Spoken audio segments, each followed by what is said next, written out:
Excellences, Mesdames et Messieurs, j'ai le plaisir d'intervenir au nom du Royaume du Maroc à cette conférence de haut niveau dont l'objet est de soutenir la mise en œuvre de l'objectif de développement durable 14. Ce qui nous réunit durant cette semaine est une volonté commune de gérer durablement les écosystèmes marins et côtiers et de les protéger. Les données remontées par nos scientifiques ne sont pas rassurantes. Le quart du dioxyde de carbone produit par les activités humaines est absorbé par les océans et vient accroître l'acidité de l'eau de mer, ce qui a de lourdes conséquences sur les écosystèmes marins. Cette réalité partagée par la communauté internationale interroge notre capacité en tant que responsables politiques à identifier des solutions et à les mettre en œuvre dans le cadre de partenariats solides. Sous les hautes instructions de Sa Majesté le roi Mohammed VI, le Royaume du Maroc a placé le développement durable au cœur des priorités de son plan de développement halieutique lancé en 2009. La Constitution de 2011 est venue pour sa part consacrer le droit au développement durable, confirmant l'engagement de notre pays, sous la clairvoyance de Sa Majesté le roi, à reconnaître la primauté des accords internationaux en la matière. Monsieur le Président, Excellences, la pêche maritime fait vivre environ 3 millions de personnes au Maroc et contribue à près de moitié de ses exportations agroalimentaires en valeur. Au regard de ces enjeux, le développement durable de l'économie océanique a été au centre de nos préoccupations lors de l'élaboration de la stratégie halieutique. En un peu plus de 7 ans, cette stratégie a porté et continue de porter ses fruits et les avancées réalisées sont très encourageantes. Permettez-moi d'en mentionner quelques-unes. La recherche scientifique a été renforcée, devenant un préalable à l'aménagement et à la gestion des ressources. 94% des ressources halieutiques exploitées sont gérées durablement actuellement et une quinzaine de plans d'aménagement de pêcherie a été mise en place. L'activité de pêche artisanale a été organisée autour des sites aménagés et l'aquaculture se dote de plans d'aménagement régionaux concertés.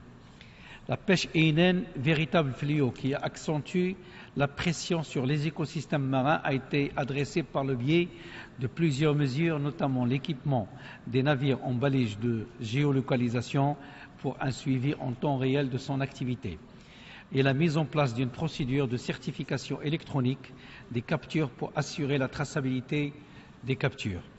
Un arsenal juridique dédié a par ailleurs permis de définir et d'encadrer les conditions d'exploitation des ressources. Notre action a également ciblé la création d'aires marins protégées, 3 actuellement, et leur protection par l'immersion de récifs artificiels et la définition des zones d'interdiction de chalutage. Permettez-moi de rappeler aussi que peu avant la COP22, le Maroc a donné un signal fort en faveur de la protection des milieux marins et terrestres des facteurs de pollution majeurs avec l'interdiction ferme de la fabrication et la commercialisation des sacs plastiques. Comme vous le savez, Mesdames et Messieurs, le Royaume du Maroc a accueilli en 2016 la COP22, la COP de l'action dont il assure la présidence.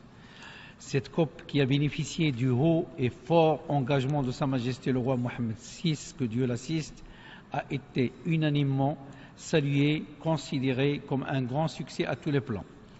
Elle a permis de repositionner les pays africains et insulaires et de manière générale les pays en développement au centre du débat climatique. La COP22 a aussi été la première à accueillir un événement dédié aux océans dans la zone onusienne. Ouverte par son Altesse royale la princesse Lalla Hasna en présence d'importantes personnalités, la journée des océans a été marquée par une réelle mobilisation et un engagement politique fort en faveur de la préservation des océans et leur durabilité.